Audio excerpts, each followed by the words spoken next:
the chairman, how much more si Morales na ordinaryong tao na nagbubulunter magbigay ng information, wala pa siya sa, talagang feeling down na down siya doon sa kanina sa hearing na ramdam ko.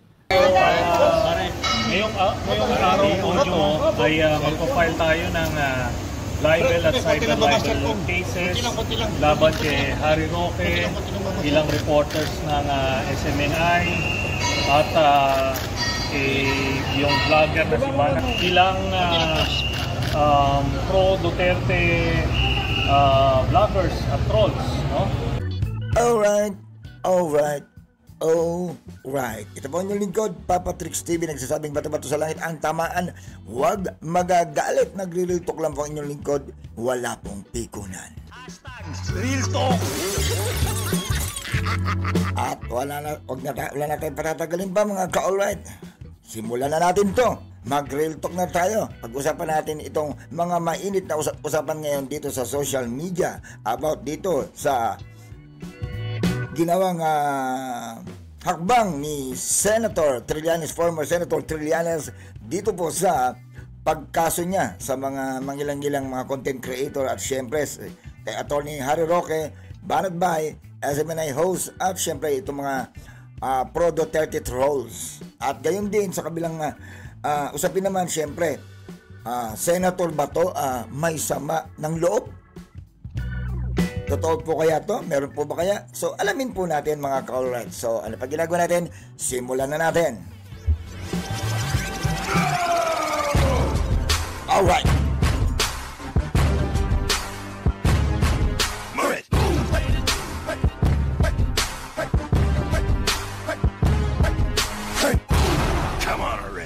Alright, eto na po ang ating pag-uusapan. Pakinggan natin etong balita about dito sa sinabi po ni Senator Bato. Kung ako nga mismo, medyo feeling left alone ako doon na parang piramdam ko. Sabi ko nga kaya, if I don't get the support of my colleagues, wala na akong suporta dito sa Senado, sa ginagawa kong hearing, baka pwede na siguro akong hihinto sa hearing na ito kung wala man akong marinig na suporta coming from my colleagues. Lahat na sila nagre-remind na ganun-ganun, madadama yung ibang tao, yung credibility ng witness, questionable, lahat na ganun. So kung matatandaan po natin mga ka-alright, nung unang hearing, no? Pangalawang hearing, at saka syempre itong pangatlong hearing, na kung saan dumating sa punto na nagsalita po si Senator Escudero, no?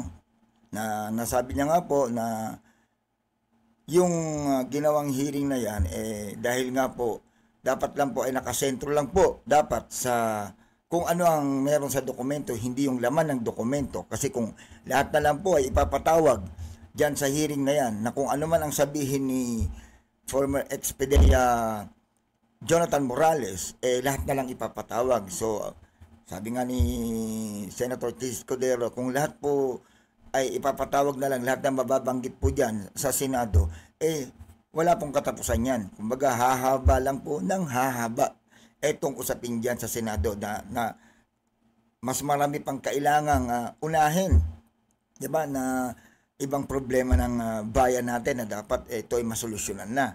Dahil nga po ito, dahil nga wala rin naman pong nangyayari, mga ka-alright, kung napapanood nyo naman po yung mga hearing na nangyari, na nakatatlong hearing pa po, na useless din naman po kasi hindi naman po binibigay ni Mr. Jonathan Morales yung informante. Okay? So, hindi niya po maibigay, hindi niya sinasabi. So, para saan pa po na nagkakaroon pa ng pagdinig dyan kung hindi rin naman ito masusolusyonan at hindi naman po mapapatotohanan lahat ng kanyang mga salaysay. Kasi yun na nga lang po nagdadala sa kanyang salaysay yung informante para mapatunayan kung totoo nga. Di po ba? Dahil lahat na lang po yata ng mga resources ibinigay na po dyan sa Senado, natanong, naimbestigahan, pero lahat po ay naging negative lang po at wala pong nangyaring kasagutan doon sa mga salaysay ni Mr. Morales na mapatunayan man lang kahit paano mapagtibay yung kanyang mga salaysay. So, dumating po tayo sa punto mga ka-alright na mismong si Senator Subiri ay nagsalita na rin po sa nag-press conference at mismo dito sa hearing nila nung third hearing po ay nakapagsalita. So ito mga i-play ko lang po yung nangyari nung sa Senate hearing na yan, na kung saan after po magsalita ni Senator Subiri, ito po yung naging sagot ni Senator Bato. Pakinggan po natin to. Yeah. Thank you, Senate President, for that reminder.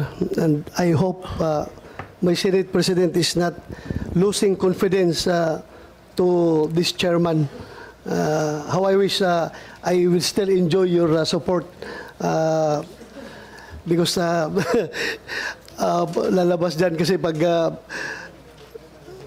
anyway, hindi lang. Anyway, ko lang. Yeah, thank you for that caution. Thank you for that caution. Because so, yun nga, caution, para bang sinasabi lang din. Bilang paalala lang, kasi nga po, yung integridad po ng Senado ang mapupulaan po dito. Kasi nga po, ang dami nag-i-expect po ng mga kababayan natin na marami pa pong dapat unahin diyan dapat sa Senado. Dahil ito tumatagal lang po dahil pahabala ng pahaba, kung sino lang ipatawag, tatawagin, which is hindi pa nare-resolve yung doon sa gaano ba ka-legit yung dokumento. if I find myself to be alone in this hearing at I will not get the support of my colleagues, then siguro surrender ako dito sa hearing na ito. If I don't get the support of my colleagues, hinto na ako dito sa aking ginagawa. Kuhan tayo dito yung damn if you do, damn if you don't. This is No, just... Mr. Chair, majority of your colleagues are supporting you, Mr. Chair, including the Senate President. Yeah, thank you. So that I allowed, actually, binabatikos din ako ng ibang, just to be fair, binabatikos ako ng iba't ibang grupo. I'm neither here nor there. Galit sa akin yung Duterte group, galit sa akin yung Marcos group. Galit sa akin yung Duterte group dahil nagpalabas po tayo ng warrant of arrest against Pastor Kibuloy. Tapos, galit din yung Marcos group sa akin, yung mga loyalists, dahil daw pinayagan kita mag-hearing na yung araw na ito at nung nakarang ilang 2 linggo. Ang pinoproteksyonan po natin dito ang institusyon, ang Senado. Because the Senate believes in the committee system.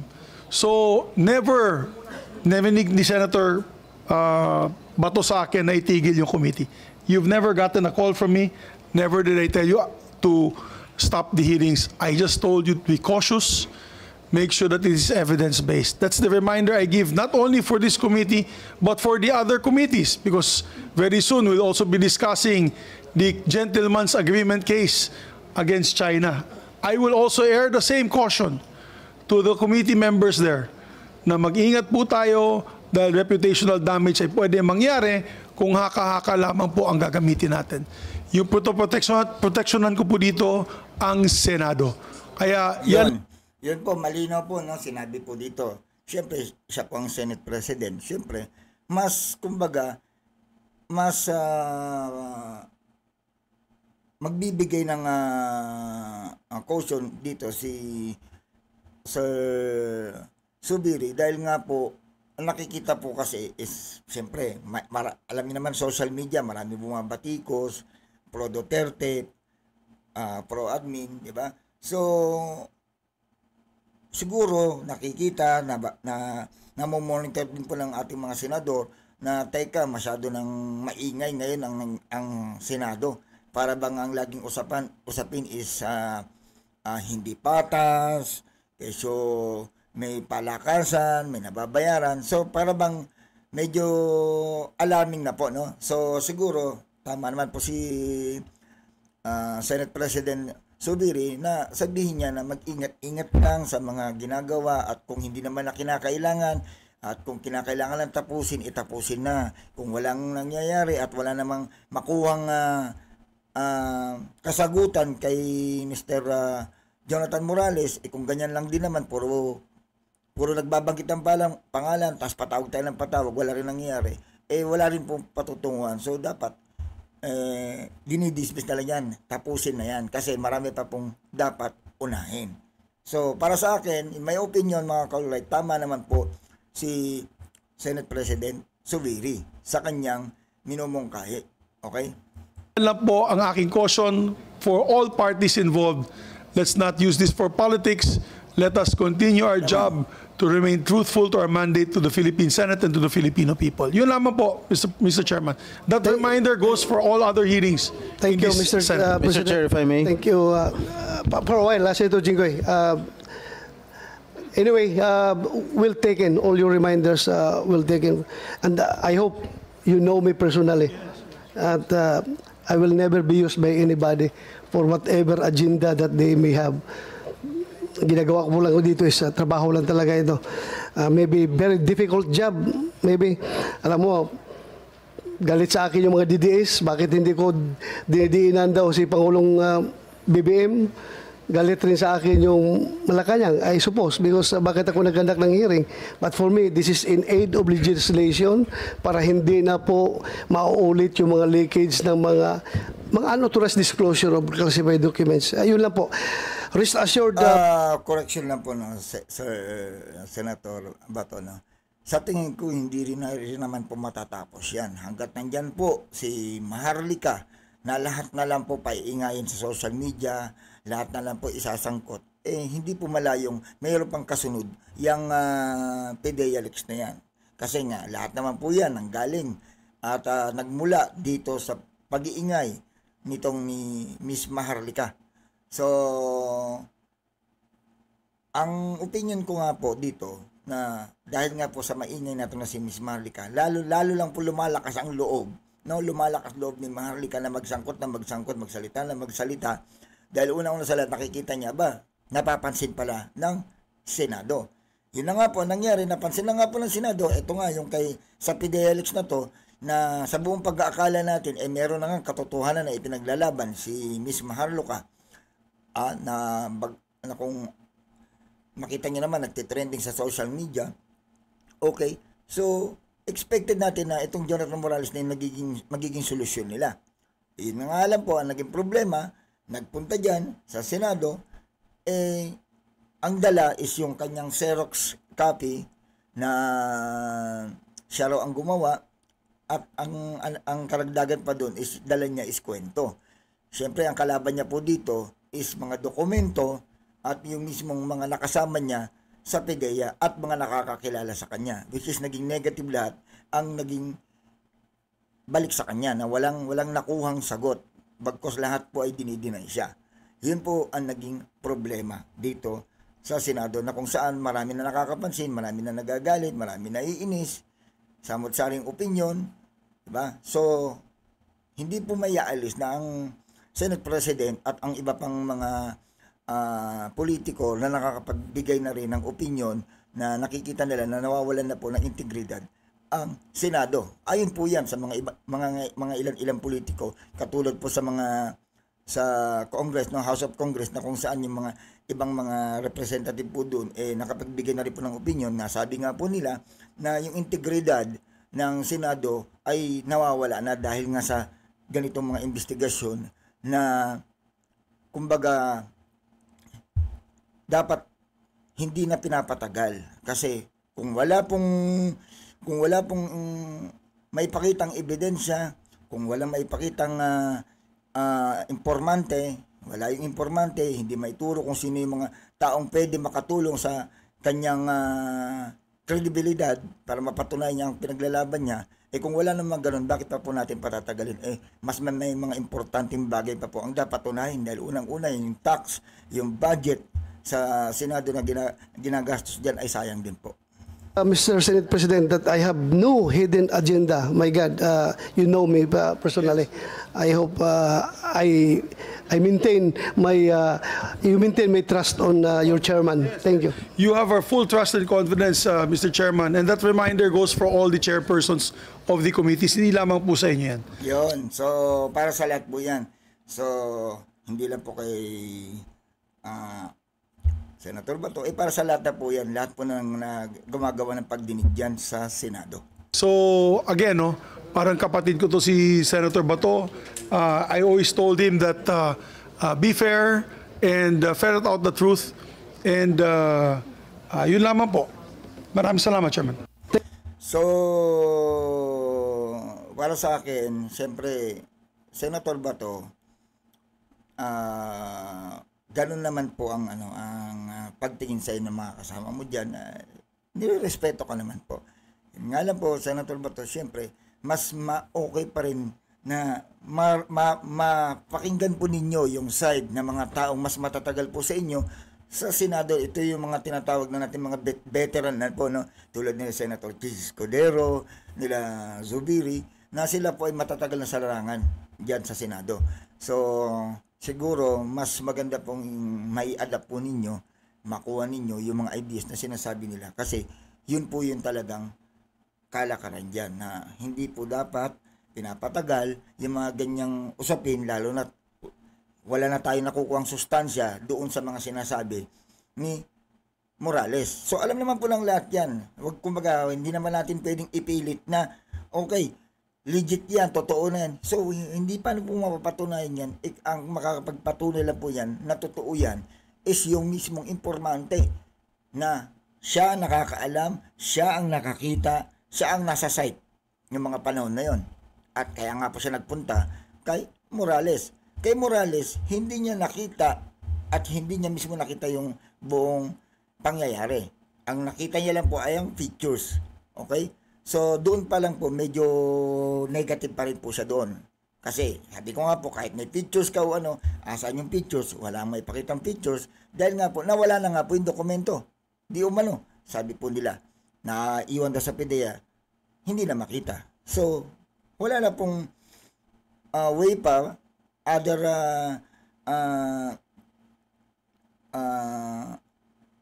solutions na mangyayari kasi wala na po wala nang chance para makahanap pa ng kasagutan dito dahil nga wala po lahat ng mga taong binabanggit ni Morales at yung iba ay hindi po nasusuportahan ang kanyang mga salaysay. Ilan po. Ngayon, dito naman po tayo balik natin dito sa sabi ko nga po, yung sinabi patuloy po natin yung hinain po dito ni Senator Bato dito sa interview niya po sa SMNI. Tuloy lang natin po. Tingin ko para bang lahat na lang ng ginagawa ko ay mali na. Lahat ng ginagawa ko ay hindi tama pag parang ganun ang tingin sa akin. Kaya sabi ko nga kung ako na lang isa mag-isa dito, wala nang susuporta din. Pwede akong hihinto. Kung ganun ang feeling ko, being the chairman, ako mas mo si Morales na ordinaryong tao na nagbubuluntier magbigay ng information. Hindi, sige sabihin na natin mga ka-alright, may sama talaga ng loob. So halata naman po na, nakikita naman po natin, may sama ng loob. Hindi nyo may alis na sumama ang loob ni Senator Bato dito. Dahil yun nga, mismo nakikita niya na, siyempre, andun na po, nagsalita na si Senator Chis, nagsalita na si Senator Jinggoy, nagsalita na si Senate President Zubiri. So, posibleng hindi niya ma-feel yung mga nais iparating sa kanya ng mga kasama niya sa Senado.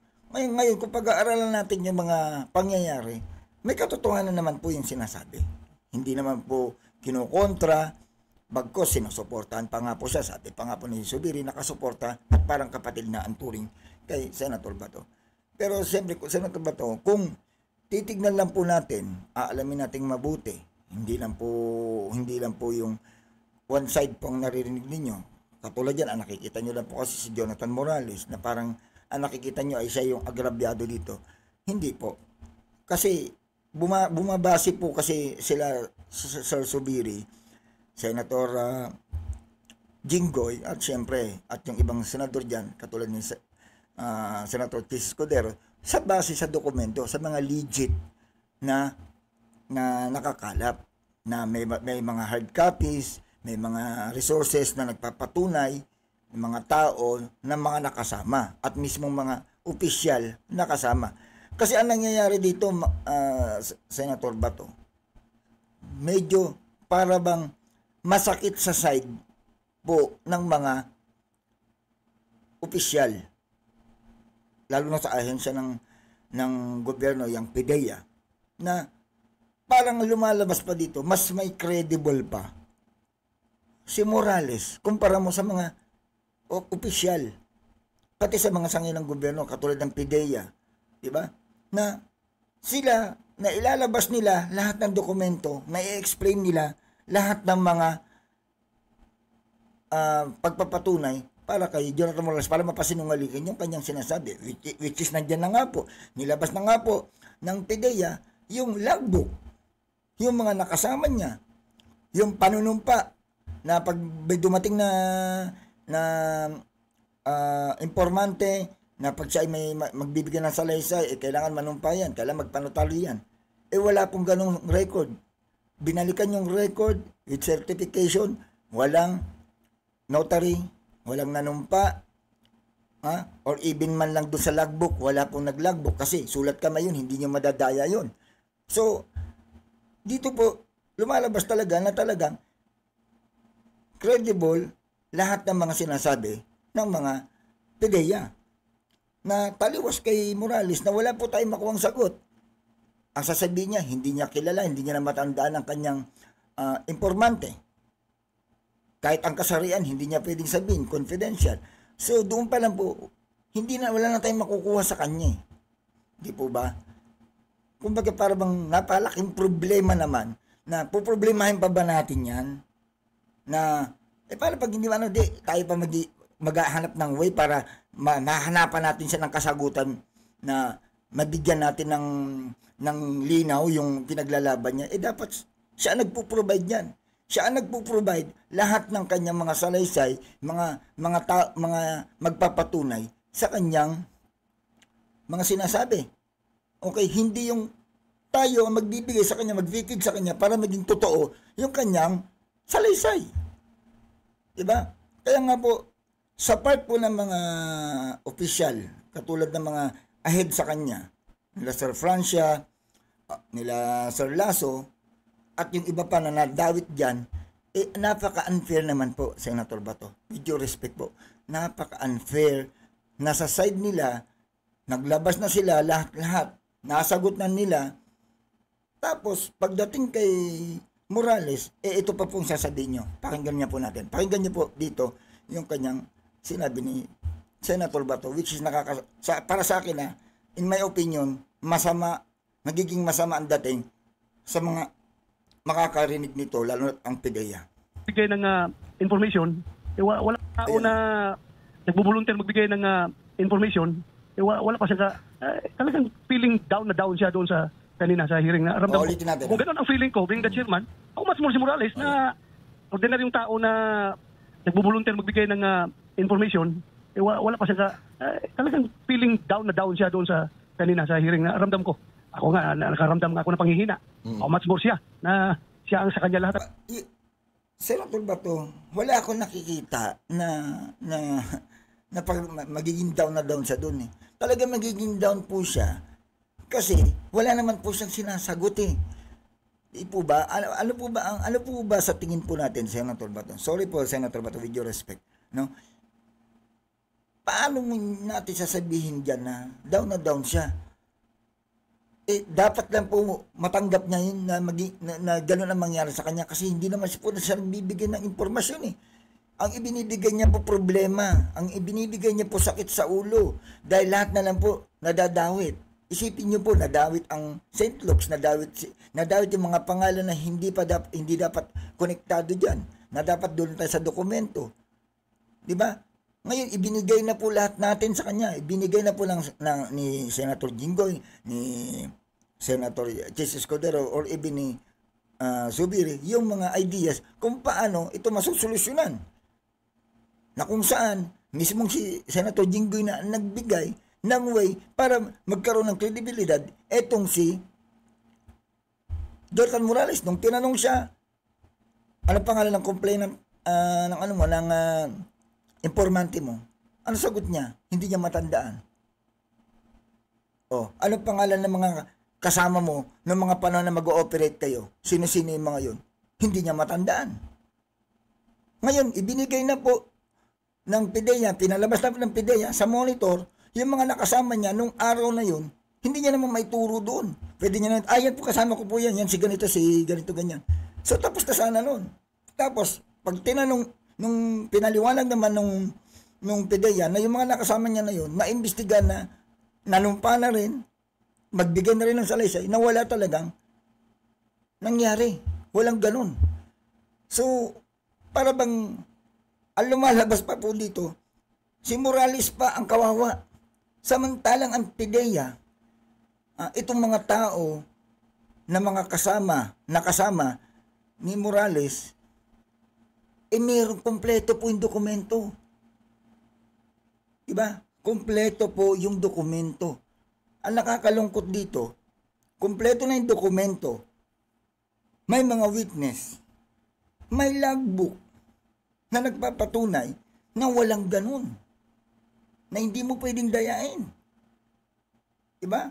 Kahit sabihin po natin na okay, hindi nga nagkaroon ng operation, binabalak pa lang sana. Kaya nga walang control number. Sige, given na po. Palusot na lang yan. Sige, ibigay na natin. Hindi na ipasok sa PDEA.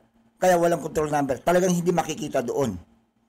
Well, ang question is, bago ka tumanggap ng ganyan na isang informante, hindi po ba may mga unang sinasagawa dyan? Kailangan mag-logbook, para makuha ang kanyang information, makuha yung kanyang pangalan, makuha yung address, saan nakatira, ano ang purpose. Dadaan siya sa logbook. Wala pong ganun sa logbook na dumaan. So malinaw, doon pa lang po, ligwak na siya eh. Sablay na. Hindi po ba? Hindi dumaan sa logbook. Ano po yan? Multo? Hindi dumaan sa logbook? Diba? Ngayon,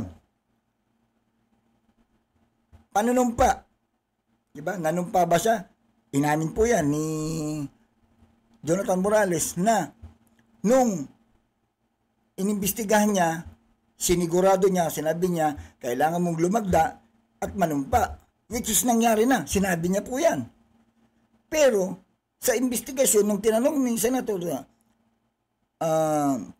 Chis Escudero, kung nanumpa ba si Jonathan Morales, yung informante, may record ba ng nanumpa? Kasi may record yan, dapat. Anong sinabi ng PDEA? Base sa kanilang record, which is may certification pa na mismong ayon siya nila na wala pong nanumpa ng mga araw na yun. So ano pa po ba ang paniniwalaan natin doon? Paniniwalaan po ba natin na siya lang ang nakakaalam lahat ng ginagawa niya? Siya lang ang nakakakita ng mga tao nakasama niya noong mga panahon na yun, yung informante na yan na walang nakakita ng ibang tao. Samantalang ang PDEA, kompleto ang records. Lahat, mga witnesses, pati mga opinion ng mga tao dati niya na nakasama, tulad nila General Santiago, yung mga ahead pa sa kanya, na mismo pinatunayan na kung anong klase pagkatao niya. Na lahat na lang po, simula kay Lacson, simula kay Gadapan, simula kay Sir Santiago, na lahat binangga niya itong matataas na tao. At sinabi na nga po ni General Santiago na lahat na lang yata ng mga nakasama niya na ahead sa kanya, naging masama sa kanya. Meron siyang nasasabi. Doon pa lang po mahalataan niyo na po may something po kay Sir Jonathan Morales. Di po ba? Kaya para sa akin po mga ka-alright, kayo na po, ano po masasabi nyo? Yung nangyari po dito. Opinion nyo na lang po dyan. Comment below po, mga ka-alright, dito sa unang topic natin, na yung sama ba ng loob ni Senator Bato, dapat lang ba na maramdaman niya yung mga ipinarating sa kanya ng senador, o merong dahilan kung bakit sumasama loob ni Senator Bato kasi feeling niya is siya ay na pagtutulungan dyan. Di po ba? So, kayo na po umusga kung may mali nga ba sa ginagawa ni Senator Bato sa Senado. O tama lang po ang mga ginawa ng mga kasama niya sa Senado na hindi naman to bilang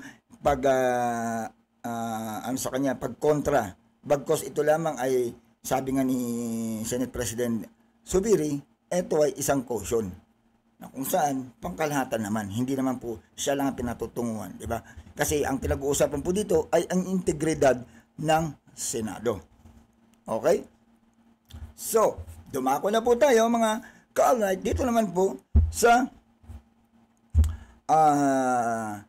kay former Senator Trillanes. Nagkaso na po mga ka-alright. So, pag-usapan po natin to. Bago po tayo tumuloy, siyempre, thumbs up lang po kayo dyan. Baka naman, at pakishare nyo po itong video po na to na in-upload natin. So, maraming salamat po mga ka-alright sa suporta ninyo sa channel ko. So, umpisa na po natin. Ito pong last na re-reaction na natin. Siyempre, nagkaso na po si Senator Trillanes. Ayan po, nagpunta po siya sa Quezon City, nag-file na po siya ng case laban po sa mga content creators at saka syempre sa SMNI host, Banat Bay at kay Harry Roque. Panoorin po natin mga ka-alright. At syempre credit po ito, no? Ito, video po ito ni Models of Manila, yung kaibigan natin, si Mark, yan. Models of Manila. Salamat sa pagbigay mo ng dito. Paintulot.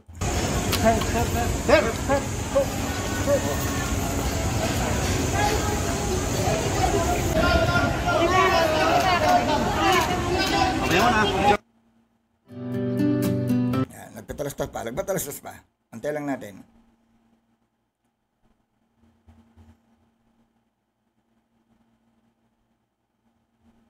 Alright. Sige, photo muna. So, malinaw po, no? Talagang ayan po, nagkaso po talaga si former Senator Trillanes. Ay, wait lang. Send it. Yun. Mo lang kayo saglit lang. Mike. Okay na kayo. Ngayong araw po nyo ay magpa-file tayo ng libel at cyber libel cases laban kay Harry Roque, ilang reporters ng SMNI at yung vlogger na si Mana, ilang pro-Duterte vloggers at trolls, no? At ito ang ating pushback dun sa kanilang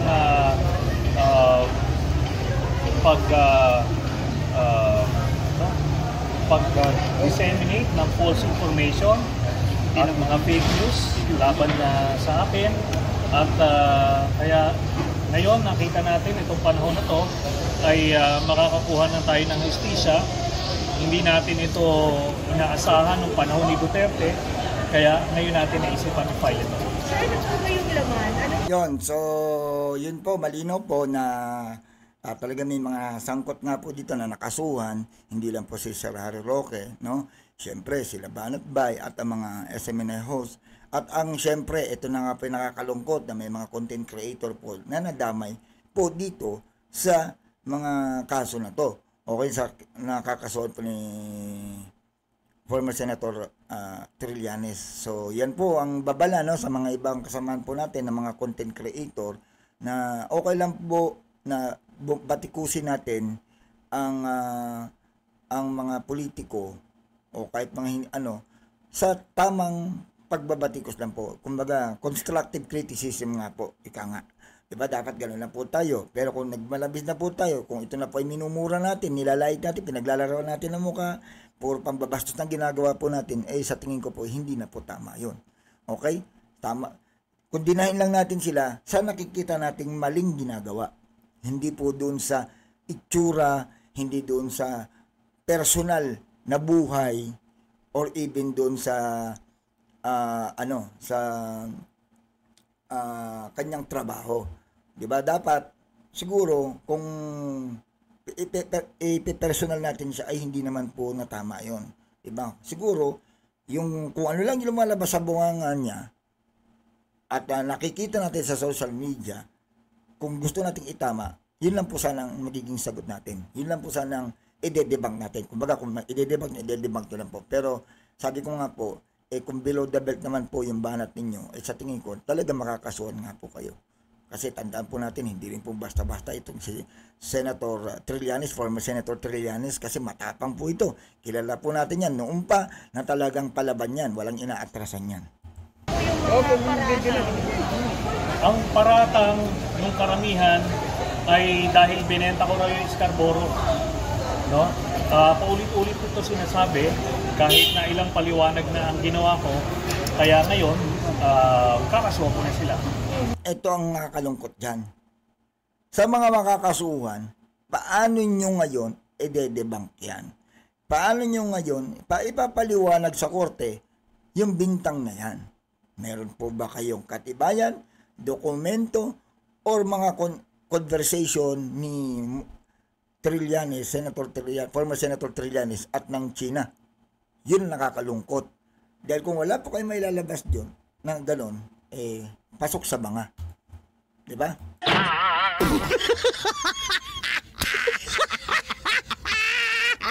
Ganon po talaga.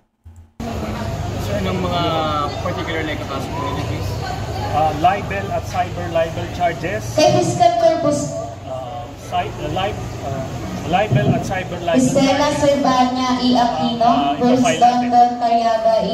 Libel at cyber libel. Naku po. Castillo.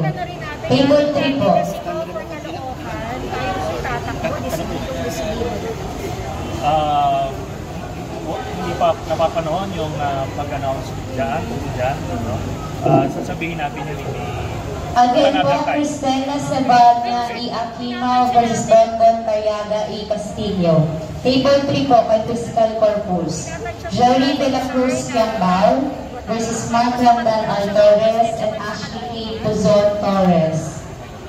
Tinatansya niyo raw ba, sir? Tinatansya pa ba natin, sir, para makatulong tayo sa mga constituents natin sa Caloocan o talagang may intention na po tayo? Kasi diba yung brother ko ay tumakbo? Kasi tatakbo po ito ng mayor ata ng Caloocan.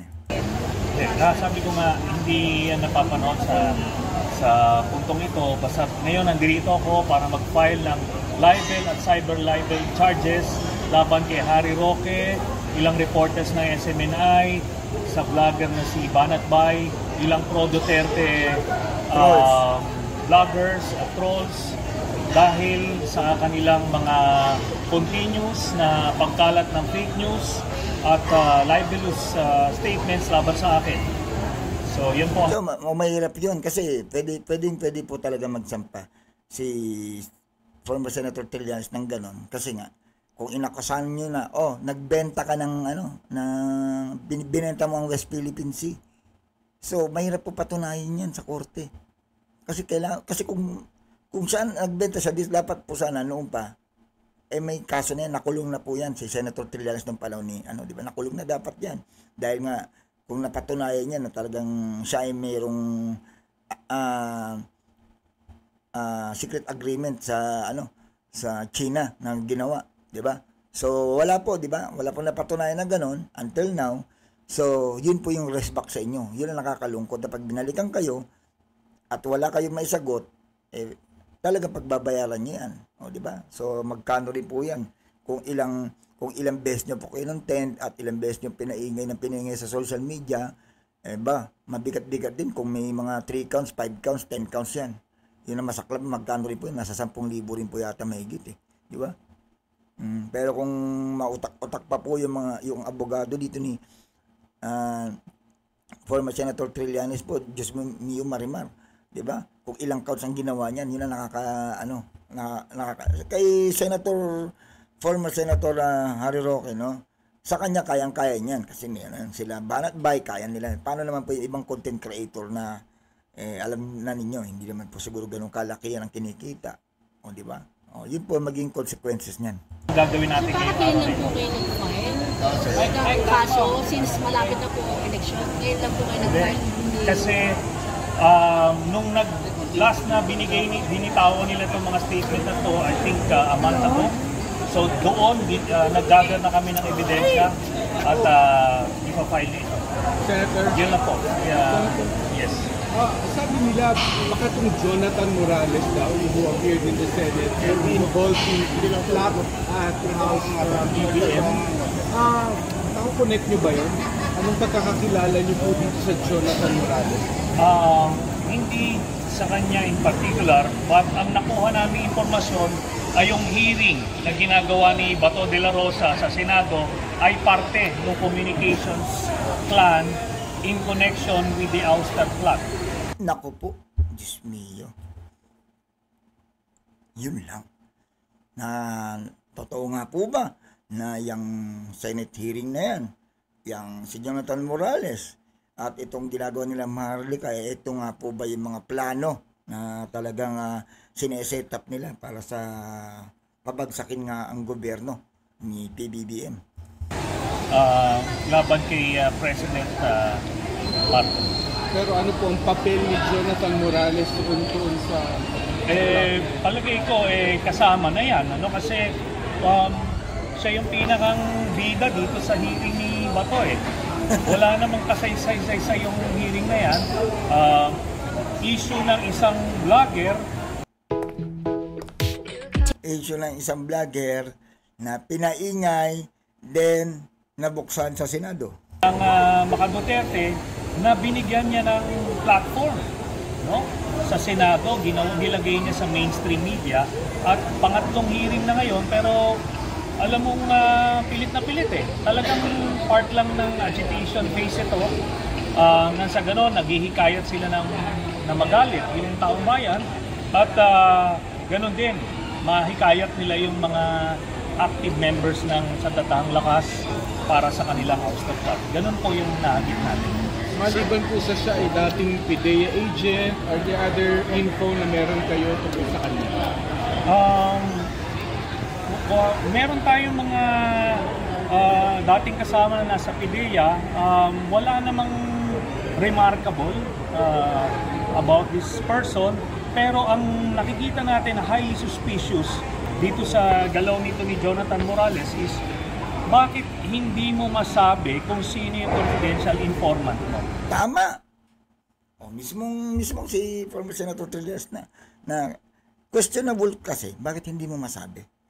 Kung yun na yung magliligtas sa'yo at yun na yung magbibigay sa'yo ng katotohanan at para matanggal yung hakaka ng ibang tao na galit sa'yo kay Jonathan Morales. Kasi kung may masasabi mo yan at mapapalabas sa mainstream media, di tapos na sana.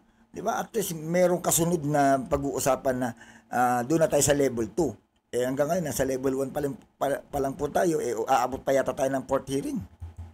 Yun lang yun. Kahit sabihin niyang mag-request na executive session, sabihin niya na sa ganun, malaman kung sino talaga ang source niya doon sa kanyang planong operation laban kay President Marcos. Hindi niya masabi. That's impossible. No? Yun po. Sir, is it also good to know na kung sino yung sinasabing naghuhulog ng barya din sa box? Yun na nga. And may mga ilang instances na nakikita itong Jonathan Morales na kasama si Duterte mismo. No? Highly suspicious yun. Kasi kung neutral informant o resource person, dapat hindi ganyan. Hindi ka nakikita sa mga ganyang political activities na madudumisan yung intention mo. So, yun nga po, ang dami nga po lumalabas na yun nga, nakikita sa mga pagpupulong, nandoon si Morales, which is na-debunk na po yan ng mga content creators na ilabas na po yan. Di ba? May mga patunay na naman po dyan. Sir, hindi ba medyo ironic yung Scarborough Shoal, yung pagbenta, yun yung ina-accuse sa inyo. Pero at the same time, yung sinasabi yung gentleman's agreement, hindi ba medyo ironic po yun? Yun na nga po, no? Dito makikita na kung ano yung binibintang nila sa atin, na ito yung basis ng aking mga libel and libel charges, yun pala sila ang gumagawa. Sila pala yun ang kompromiso nitong interest ng ating bansa dyan sa West Philippines. Pero sir, may info ba kayo kung talaga nagkaroon ng gentleman's agreement at I think foregone conclusion na yan kasi nag-umamin na yung Duterte Cup, but umamin din yung China at nagsalita na rin si President Marcos na he believes that secret agreement indeed exists. At kaya nga kailangan na imbestigahan yan para malaman ng taong bayan kung ano ang kinompromiso ng Duterte administration dito sa ating bansa. Parang pa siyang conspiracy theory para sa inyo na kayo yung dinudundong when in fact, iba naman ang gumawa. Yun na nga. Kaya kung na sila kakasuhan ngayon, kasi nung naiipit sila dito sa secret agreement na to, sa kanila ulit binabalik sa akin. Okay, ilang taong ko pinapaliwanag yan, pero enough is enough. Kailangan harapin nila itong kaso na to. Yun lang po. Thank you. So, ano po ang sa tingin ninyo mga ka-alright mga kababayan ko bago tayo magtapos, no? So, ang tanong po ba, magtutuloy-tuloy po kaya ito? Seryoso nga po ba talaga ang former Senator Trillanes sa mga pagkaso-kaso dito? Pero well, sa nakikita ko po, nandiyan na po, nakapag-file na po siya. Nakita na ba po ninyo? Ito po yung aabangan natin. Kung ito ay matagal-tagal pa po yan bago may yakit sa korte yan, kasi kailangan mapatunayan pa po yan. Matagal-tagal pa po yan, pero ito po yung laban ni Senator Trillanes na kung saan kaabang-abang na makikita natin kung ano ang kalalabasan ng kanyang ginawang pagkaso dito sa mga taong pinagbibintangan siya, paulit-ulit na pagsasalita na ibinenta mo ang West Philippine Sea na merong agreement na nangyari dyan, nagbenta ka dyan. So, ito na nga po yung kaabang-abangan natin. So, ano po ang opinion ninyo mga ka-alright? Si Senator Trillanes po ba ay may mga katotohanan ng kanyang mga sinasabi? At nakikita po ba sa kanyang galaw, sa kanyang mga ginagawa ngayon, wala po bang kainala para sa inyo? Ano po masasabi ninyo? At ano rin po ang maibibigay nyong kasagutan na tama lang po ba ang ginagawa ng ating siyempre, ang former Senator Trillanes, dapat lang po ba na gawin niya yan para mapatotohanan kung sino talaga ang nagsasabi ng katotohanan? Comment lang po kayo dyan, magbabasa tayo ng mga opinion ninyo sa mga videos ko na ginagawa nyo po ng kasagutan, no? Kumbaga, bigyan nyo po ng sagot at babasahin ko po dyan at minsan itatackle po natin dito yan sa live ko po. Sa mga susunod na magla-live po ko, bukod po dito sa mga uploads ko. Maraming salamat po. Hanggang dito na lang po. Ito po ang inyong lingkod, Papa Tex TV, nagsasabing bato-bato sa langit ang tamaan, huwag magagalit, nagre-real talk lang po ang inyong lingkod. Walang pikunan. Like and share po tayo mga ka-alright. At i-share niyo po ang ang mga videos natin. Maraming salamat po. #RealTalk